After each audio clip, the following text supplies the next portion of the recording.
Hi guys, welcome back to my channel. I just wanted to come on here for a couple of minutes to share some things with you guys. There's 5 steps of sitting in the presence of God. Step 1, setting aside time. Meditation requires a commitment of time. I encourage you to think of this as a season of time. The exact length of time will be determined by your purpose and your state of being as you come before the Lord. Your goal is to have a mind committed to hearing from the Lord, not a mind that's closed, clouded, or cluttered. Number 2, sitting still before the Lord. Fix your thoughts on the Lord. True stillness before the Father involves a sense of relaxation and the total ease in His presence. Number 3, recalling the Lord's goodness. As you spend time in a stillness of heart before the Lord, meditate on the goodness of God. Review your past, recalling all the time in which He's protected, provided, blessed, and cared for you. Reflect on the Lord Himself, His greatness, grace, and goodness. Remember all the promises in His Word made to all who believe and trust in Him. Number 4, making a request. How much more meaningful to make a petition to the Lord after we've entered into His presence with a committed mind and heart. Having removed hindrance of sin or false understanding that might keep us from hearing Him clearly.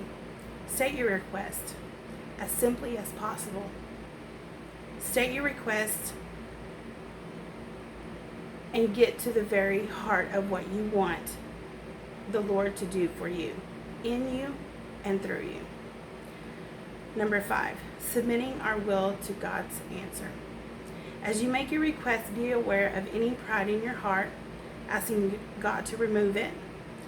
Be mindful of any doubt or disbelief in God's ability to desire to answer your request. Be aware of answers you're likely to reject out of hand even before God speaks. Ask Him to help you in your belief. Praying to Him to keep your mind open, unclouded, uncluttered. Then sit before Him and wait for His response to you. When we sit before the Lord, meditating on His truth revealed to us, we see things in a different perspective. The things that once occupied our minds lose their grip. New things awaken in us. We feel stronger and better able to face life. Psalm 36:9 asserts, "In your light we see light."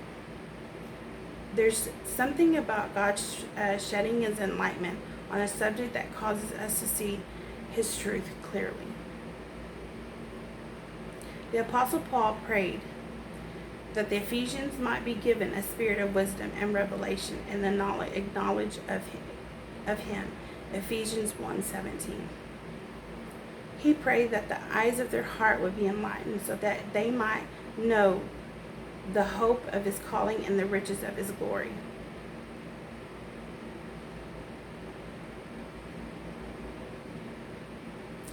Inheritance and exceedingly greatness of His power towards them. Ephesians 1:18. What a wonderful thing to experience, right? Nothing will seem impossible to us if we seek the Lord in prayer, expecting and actively listening for Him to speak to us. When we do, we'll come away from our time spent with Him with renewed hope and awareness of all that He has for us, and the assurance that He can and He will act in power to bring about all that He has said. So I hope that you've got encouraged with the 5 steps that I've spoken and sitting in the presence of God.